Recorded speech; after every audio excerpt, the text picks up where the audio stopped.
He knew how to be affiliated with an institution, but he didn't know how to create one. He knew how to get a job, but he didn't know how to create a job. So what you got to understand is that in every movement, you need your economics. You need the people that know how to get the jobs, but you need the people who know how to create the jobs too. You need the scholars, but you also need the people that know how to build a factory, build a house, do the plumbing, do the carpentry, whatever, what other skill sets are required to build a nation. You need all of that. So I did not understand. I was sitting in Du Bois's house, and I was like, man, like what happened here? Like why would you go out of your way to destroy Marcus Garvey? What was going on here, man? This smells like ego to me. It really smells like ego. And again, I don't know though. I'm not an expert on any of this, but I just sat there and I said that don't even make no damn sense.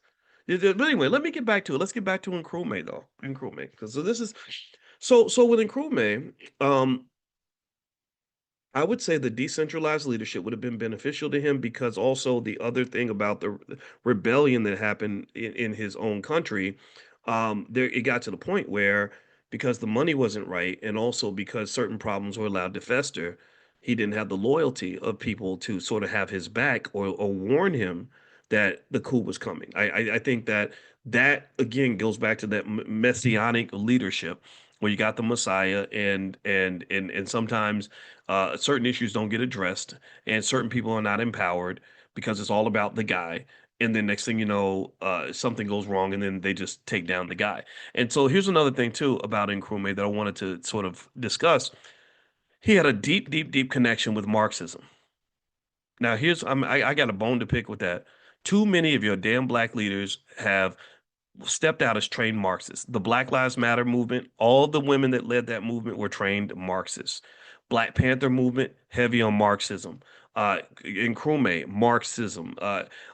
Du Bois, socialism, Marxism. Marxism and socialism, nothing wrong with those ideologies. Nothing wrong with socialism, nothing wrong with Marxism, nothing wrong with communism. They are all ideas that have value, tremendous value. Lord knows I ain't gonna sit here and defend capitalism. You can't defend capitalism. Capitalism is a crazy economic beast. But here's the problem. When you align yourself in these liberal versus conservative debates, these right wing, left wing discussions, this Democrat Republican gangster shit, when you align yourself too much with one side or the other, you're automatically taking on a bigger enemy. Do you understand? If I live in a neighborhood and the Crips live over here and the Bloods live over here, and I say, I want protection, I'm going to go be a Blood. So, on one hand, I'm gaining more support than I've ever had, more protection than I've ever had.